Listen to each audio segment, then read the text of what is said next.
intermediación de la deuda pública. Cuando hablaban de la prima de riesgo se fijaba en mi empresa, ¿no? Nosotros no, porque nosotros poníamos de acuerdo al comprador y al vendedor, se cruzaba el precio y es lo que salía en los telediarios y en los periódicos, ¿no?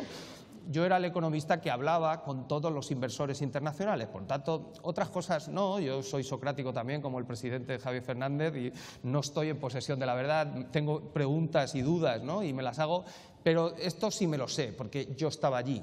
De repente, en mayo del 2010, hubo un rescate en Grecia y se especuló que iban a rescatar a España, pero no nos rescataron. En noviembre del 2010 hubo un rescate en Irlanda, se especuló que iban a rescatar a España, pero no nos rescataron.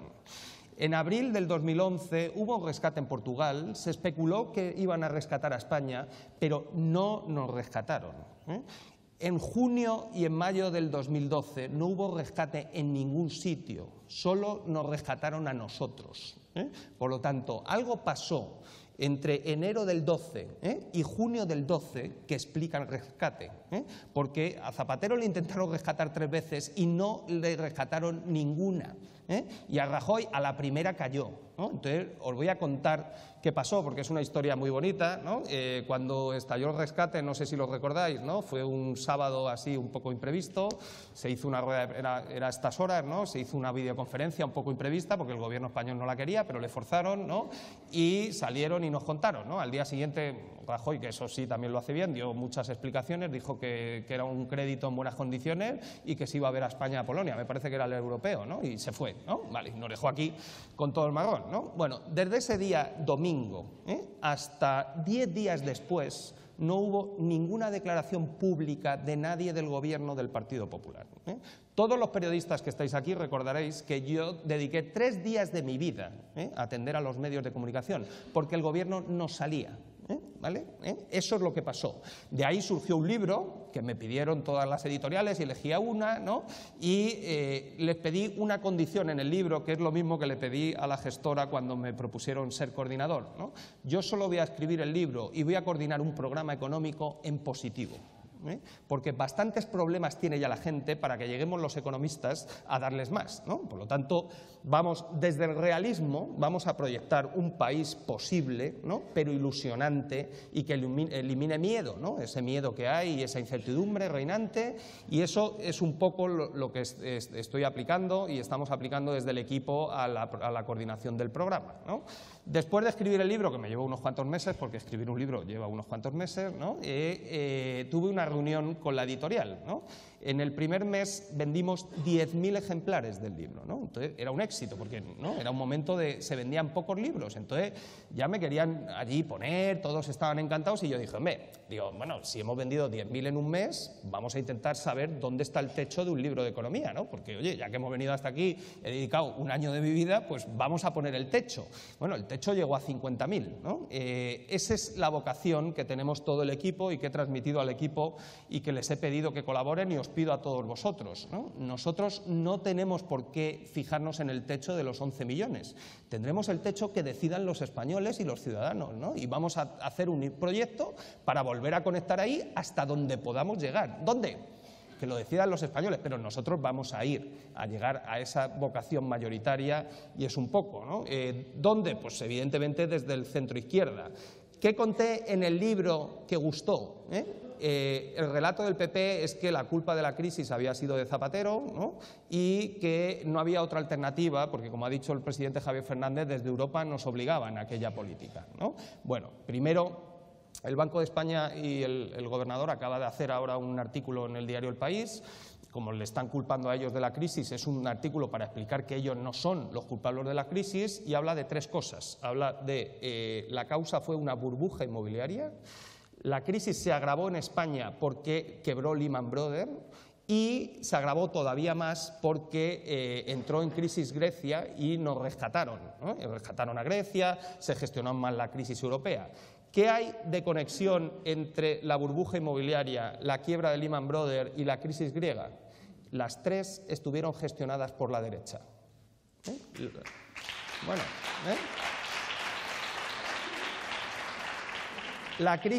la burbuja inmobiliaria se formó que todavía yo creo que José María Aznar, yo le escucho y creo que no se ha enterado, pero bueno, se lo explicamos despacito, ¿no?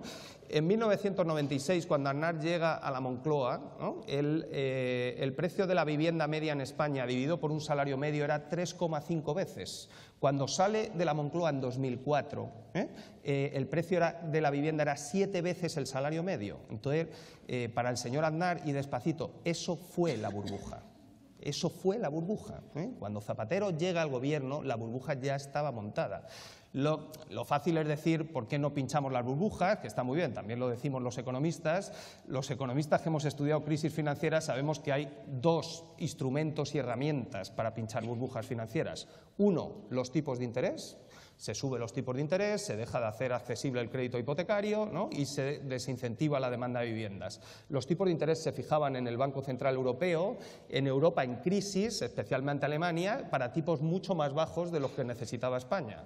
Y dos, hay un mecanismo no de mercado, pero ¿no?, los ultraliberales nunca lo hubieran utilizado, pero en España se utilizó. En el año 91, el gobernador del Banco de España, Luis Ángel Rojo, uno de los grandes economistas de la historia de España, tomó una decisión de poner una limitación cuantitativa al crecimiento del crédito.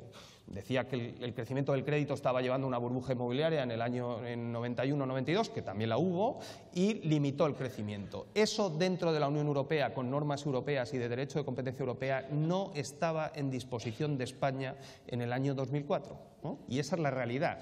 Todo lo demás es debate, ¿no?, pero no son hechos. Los hechos es que no había herramientas. ¿Qué se hizo? Se hizo una prudente política fiscal. El gobierno socialista fue el primero en tener un superávit fiscal en la historia de la democracia. Se hizo una política de innovación, se hicieron los planes CENI, se hizo el plan Avanza de digitalización, ¿no?, y aumentamos mucho la innovación para compensar la burbuja, que funcionó, pero que el PP lo ha desmantelado desde el año 2011. Prácticamente hemos vuelto al mismo gasto en I+D que antes de llegar Zapatero, en el 2004. Se sacó una ley del suelo para evitar que, por ejemplo, los tasadores de viviendas pudiesen incorporar expectativas de precio al suelo y a la valoración del suelo.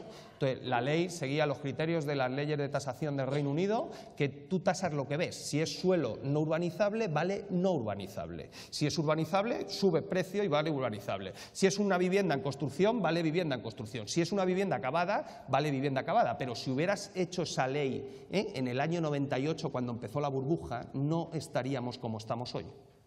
Esa es la realidad, ¿no? ¿Qué pasó? Que llegó la gestión del PP, ¿no? Sacaron, bueno, un pequeño error, oye, ¿no?, yo estaba dentro, sacaron un decreto de saneamiento bancario en 2012 que, como ha dicho el presidente Javier Fernández, nadie les forzó. Nadie desde Europa les pidió hacer. De hecho, los italianos hoy están haciendo un saneamiento bancario igual que el español y no les han rescatado. ¿Qué dijeron en el decreto de febrero del 12? Es que hay un agujero de capital en el sistema bancario de 50.000 millones. La primera vez, porque el Banco de España nunca había dado esa cifra, ¿no? Entonces sacaron una nueva cifra, ¿no? Y dijeron, pero todos tranquilos, porque el gobierno no va a meter ni un euro en el sistema bancario, ¿no?, y lo van a hacer todo las entidades, ¿no? Claro, ellos dijeron el qué, que era el agujero de 50.000, no dijeron cómo. Entonces, crédito viene del latín, de credere, de creer. Entonces, nadie les creyó. Provocaron la mayor fuga de capitales de la historia de España. 250.000 millones de euros de inversores internacionales se fueron de España por culpa de Rajoy y de su decreto de saneamiento bancario, porque pensaban que iba a quebrar el sistema bancario, que no nos iban a rescatar y que íbamos a salir del euro, que es lo que estuvo a punto de pasar en julio del 2012, ¿no? Y eso es lo que pasó. Con un agravante, el ministro de Economía, que hizo esa intervención y ese decreto, era el presidente de Lehman Brothers en España, ¿no? O sea, que sabía lo que era la burbuja porque la habían gestionado allí, ¿no? Y dos, ¿no?, era el consejero de una caja de ahorros a la que se rescató a sí misma. Él mismo se rescató a sí mismo, que está muy bien, ¿no? Como todo, ¿no?, mucho separación de poderes y transparencia, todo esto que va a ir en el programa de Eduardo Medina, ¿no? O sea, esto, buenas prácticas, ¿no? Cuando estaba en la caja, dijo que los activos inmobiliarios de suelo adjudicados, de que le estaban entrando de los promotores, en el balance que él firmó, porque estaba en la comisión de auditoría, valían 100, ¿no? Cuando entró en el gobierno 2 meses después, dijo que valían 20, y los valoró en 20. ¿no? Y provocó un agujero, provocó la quiebra de Bankia y provocó todo el despropósito, ¿no? Eso fue la crisis, ¿no? ¿Qué escribí yo en el libro y qué, ¿no? Fue cuando conocí a Alfredo Pérez Rubalcaba y está Goyo por ahí, ¿no? Que fue el que me hizo la primera llamada, y, ¿no? ¿Qué contó Alfredo Pérez Rubalcaba en el programa del PSOE en 2011, ¿no? Que sí había otra política económica alternativa. Uno, el BCE tenía que bajar los tipos de interés al cero, que todavía no los tenía. Dos, tenía que comprar deuda. Tres, tenía que depreciar el euro para que nuestras empresas exportadoras no exportasen a 1,40 sino a 1,10 como está ahora, y que sin necesidad de bajar los salarios, la depreciación hiciese que nuestros salarios en dólares bajara y pudiéramos exportar. Cuatro, pedía que hubiera un plan de inversión europea que todavía no se ha hecho y que nosotros vamos a proponer para incorporar en el programa. Y cinco, luego había todo un programa de innovación y de nueva tecnología del conocimiento, de la economía de la neurona, de nuestros investigadores, de empresas innovadoras, de crear empleo de calidad y todo un relato, ¿no? Bueno, eso es lo que ha funcionado. Eso es lo que ha funcionado. Desde el verano del 13 y especialmente en 2014, el BCE ha bajado las primas de riesgo, ha depreciado el tipo de cambio, está comprando deuda, ¿no? Nos han dado más tiempo para hacer el ajuste fiscal, por lo tanto, ya el problema de la austeridad, que fue muy duro en 2012 y 2013, en este momento no se está produciendo. De hecho, las comunidades autónomas estáis aumentando los presupuestos de gasto, ¿no? O sea que eso ya se está produciendo. Los ayuntamientos no, porque os tienen limitado con la regla de gasto que hay que cambiar, porque no es que sea un problema la regla, es que te pusieron la regla en el 2013 cuando pesabas 10 kilos menos, ¿no? Entonces te ajustaron el cinturón, ¿no? Y ahora has crecido, has creado empleo, ¿no? Por ejemplo, el Ayuntamiento de Ibiza, que está en nuestro equipo, el empleo en Ibiza está creciendo un 7% y la regla de gasto dice que solo puede aumentar un gasto el 1,8%. Pues claro, hay un pequeño desajuste, ¿no? Que hay que ajustar, ¿no? Y eso ya está pasando, ¿no? ¿Qué falta? Falta hacer, ¿no?, la transformación que hemos dicho, falta crear empleos de calidad, ¿no? Y falta crear empleos de calidad con salarios dignos en una economía sostenible ambientalmente. Yo creo que nosotros en el programa las tres cosas las vamos a ver como un todo y pensamos que no se pueden separar. Por ejemplo, el cambio climático, que es un problema y que se ha visto agravado por la acción del hombre, también es una oportunidad.